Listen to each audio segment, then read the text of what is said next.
Unity makes the software that powers a good chunk of the video games you probably know in the world today. We make 70% of the mobile games in the world are built on Unity software.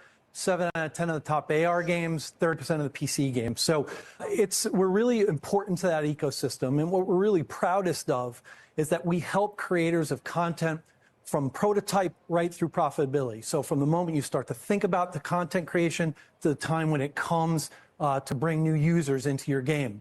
And to your point, John, yeah, we announced today a Unity Vector, which is a new AI-driven platform that we're going to be using. We hope to create a lot more value for advertising customers over the long term. And we're pleased that investors were cheered by it.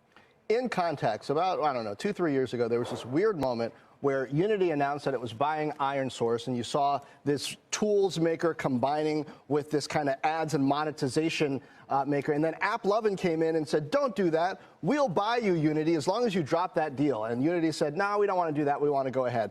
Meantime, recently, within the past year plus a little bit, AppLovin stock has just taken off. There's been a lot of focus on this ads business and the ability to really monetize data within these ecosystems. What are you bringing to that with Vector?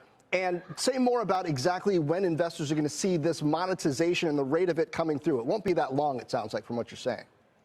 Yeah, look, I mean, all the history and corporate machinations aside, what's really important here is customers.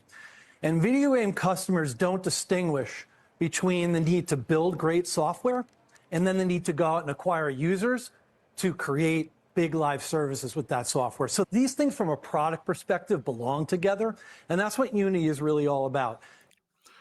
First of all, Unity, they're going gangbusters, like cutting. They cut 25% of their workforce in 2024.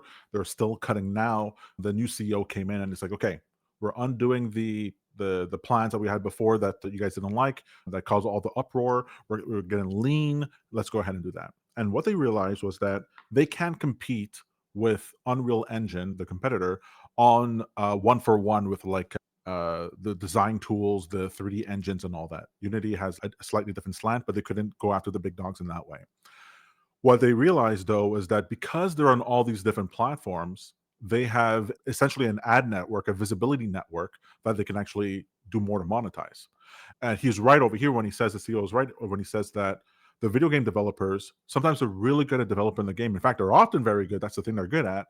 But then to distribute it is like the death knell. They cannot get this game into anyone's hands. Some people will spend years on the game and they cannot get it publicized. Then they burn their initial visibility. And now no one wants to get a new game that was there from 3 years ago. Sure.